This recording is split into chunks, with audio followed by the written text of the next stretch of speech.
I got into a heated period where I was writing pretty good, and it was right after she and I had gotten married. And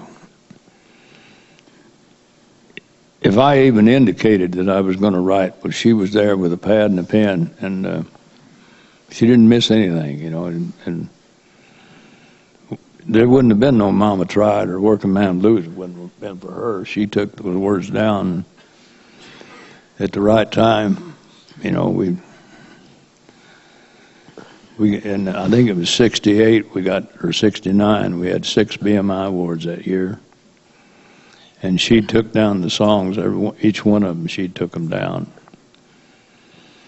Today I Started Loving You Again was written for her. We'd been on a long tour down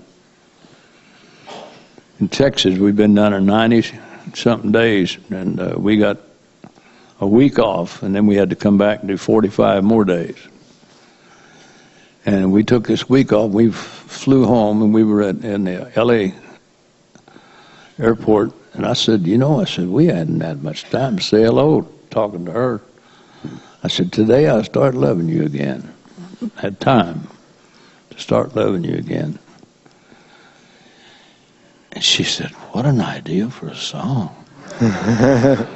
And about 3 weeks later, we were playing at Dewey Groom's in Longhorn in Dallas, and down on Industrial Boulevard there, and at the roadway inn. And we'd played the job, and it was a long job, and I'd got in a fight with Dewey Groom, and a whole bunch of stuff happened that night, and made it to the room, and I'd sit down in the middle of the bed in my shorts, and I said, will you go get me a hamburger? She said, yeah. And so she left. And when she came back, it was like the Roger Miller story. I'd written Today I Started Loving You Again on this paper bag. Tore it open and wrote it on there. And there was another verse to it that we never did use, but I sang it to her, and it went on to be, when I get a royalty check, all the songs that I've written make up about half of the money, and Today I Started Loving You Again is the rest of the money. And I only get 12% of it.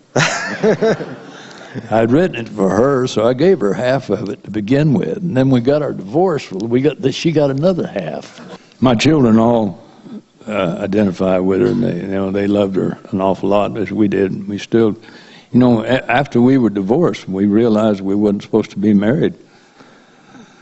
We built another friendship that lasted for many years, all the way to her death. And I went to see her last time at the home where she was staying. She was several years into the Alzheimer's thing, and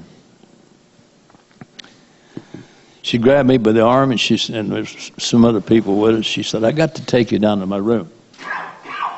So I followed her down to the room, and she had this big slick of her and I up behind her bed. And she looked at me and she said, he's my favorite. Aww. And she didn't identify me with that picture. Yeah.